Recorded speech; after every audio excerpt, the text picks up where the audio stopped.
To some, Nelson Mandela was a great leader, and to others, he was a terrorist. To some, he was a freedom fighter who died in prison, and to others, he made it out and became the first democratically elected president of South Africa.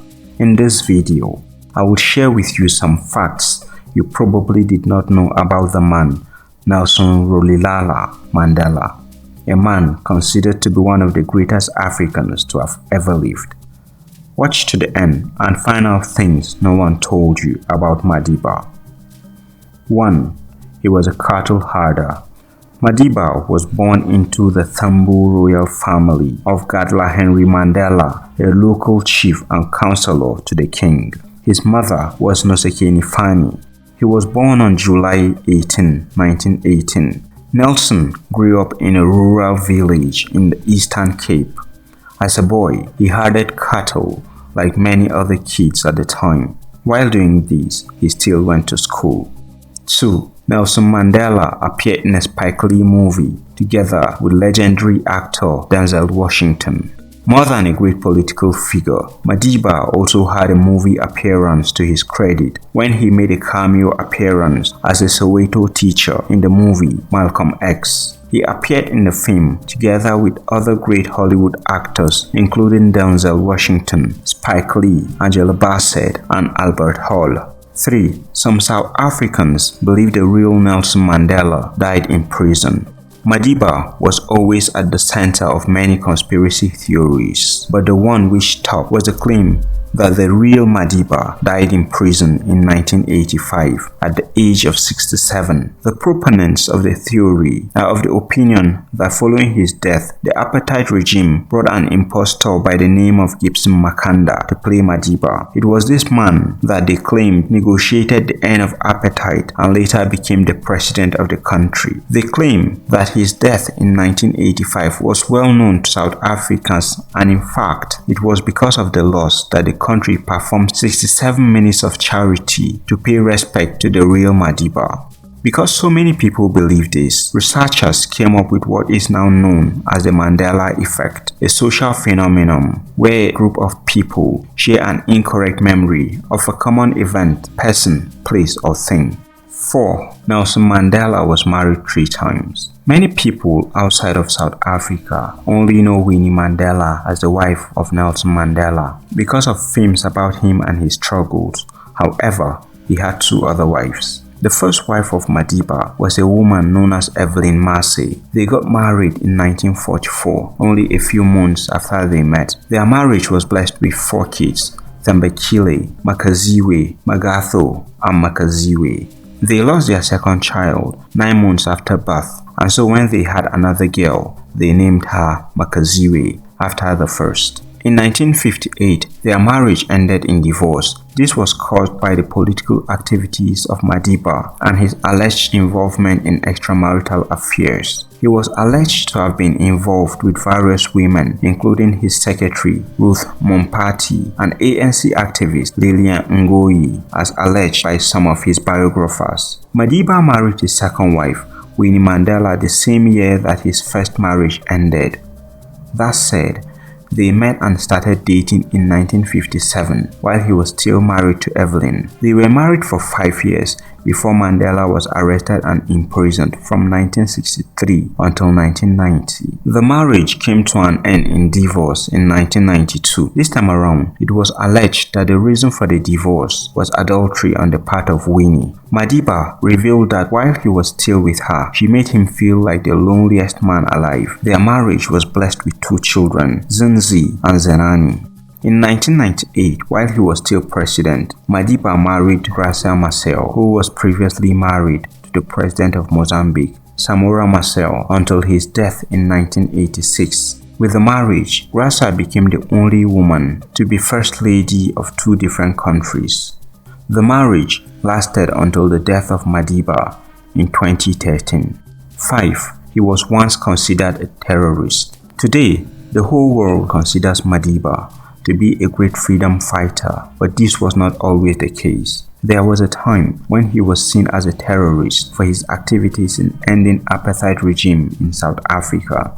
Because of the support he and Oliver Tambo got from the Soviet Union and the complexities of the Cold War, Madiba was put on the US terror watch list. Another reason why he was considered a terrorist was the use of strategies of guerrilla war that was adopted by the ANC in the later part of the struggle. According to Madiba, the armed struggle was forced on them by the government. The irony of Mandela is that for a man who was awarded the Nobel Peace Prize in 1993 and was awarded the Presidential Medal of Freedom by the US government in 2002, he remained on US terror watch list until 2008, a few days to his 90th birthday.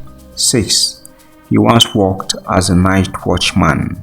The man who would go on to become the president of South Africa was once forced to work as a night watchman. This was in the 1940s after he escaped what was supposed to be an arranged marriage for him. He fled to Johannesburg and to make a living, he took a job at a gold mine, working for a short period as a watchman. He left the job after it was discovered that he was a runaway. He was also a skilled gardener who grew vegetables and flowers while in prison. 7. He was a master in disguise, and so he was named the Black Pimpernel. Madiba was one of the most hunted men during the struggle of South Africa's freedom from the clutches of the apartheid regime. He was hunted for many years by the police before he was finally apprehended. Before his arrest, he was named the Black Pimpernel because of how easy it was for him to elude arrest. While he was a wanted man, he still found a way of touring across various African countries, seeking for all forms of support for the emancipation of his country. In fact, it was only thanks to a tip-off by the United States CIA that the South African apartheid regime was able to apprehend him. He was nicknamed the Scarlet Pimpernel or Black Pimpernel, following a novel about a hero with a secret identity, the Scarlet Pimpernel. 8. Madiba's eyes were damaged while in prison as a result of breaking limestone.